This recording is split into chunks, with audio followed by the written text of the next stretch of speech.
April 2021 Bharat एका अभूतपूर्व अशा संकटात अडकलेला होता। कोविड-19च्या सेकंड वेव्हने देशात हाहाकार माजलेला होता।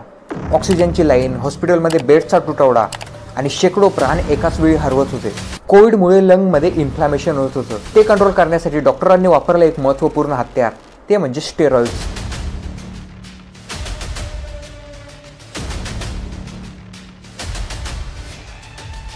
हळूहळू काही पेशंट रिकवर होऊ लागले व जीव वाचवणं शक्य होऊ लागलं।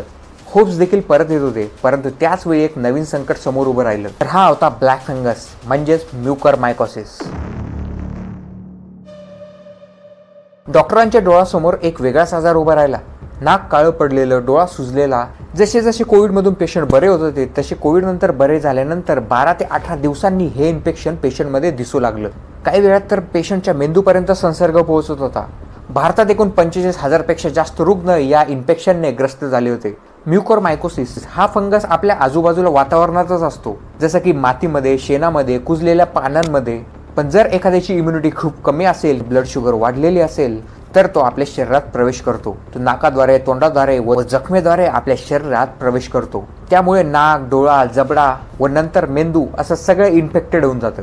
कोविडच्या उपचारासाठी मोठ्या प्रमाणात स्टेरॉइडचा वापर करण्यात आला, जसं की डेक्सामेथासोन, जे फुफ्फुसांचे इन्फ्लामेशन आणि सूज कमी करण्यासाठी वापरत होते।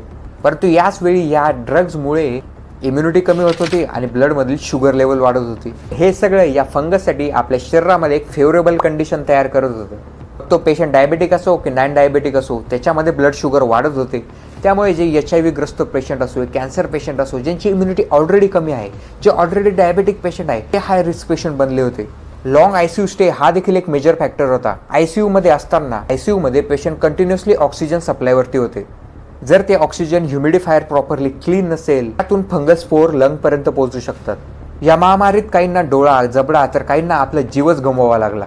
महाराष्ट्र आणि गुजरात ही 2 राज्य सर्वाधिक प्रभावित झाली होती। या 2 राज्यातच 1700 पेक्षा जास्त रुग्णांचा मृत्यू झाला होता। या घटनेचं खूप मोठं अंडर रिपोर्टिंग झालेलं होतं। फेक इन्फॉर्मेशन सगळीकडे पसरत होत्या।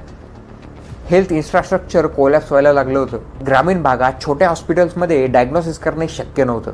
त्यामुळे काही रुग्ण दवाखान्यात येण्याआधीच मरण पावत होते। ब्लॅक फंगसचं इन्फेक्शन झालंय, याला ट्रीट करण्यासाठी एकच प्रभावी औषध होतं, ते म्हणजे एम्फोटेरिसिन B इंजेक्शन। परंतु ते महाग होतं, त्याची साईड इफेक्ट्स व ते प्रत्येक ठिकाणी उपलब्ध देखील नव्हतं व याच कारणामुळे अनेकांना जीव गमवावा लागला। ब्लॅक फंगसने ज्यांना गाठलं त्यातले अनेक परत आले नाही, परंतु ज्यांनी ब्लडमधील शुगर नियंत्रित ठेवली, त्यांनी वेळ ट्रीटमेंट घेतली, तेच ही लढाई जिंकली। कोविड संपला असला तरी काळजी अजूनही आवश्यक आहे। स्टेरॉइड, डायबिटीज, इम्युनिटीचा समतोल राखा। ब्लॅक फंगस पहिले जिथे होता अजूनही त्याच वातावरणात आहे। तो वाट बघतोय आपल्या दुर्लक्षाची।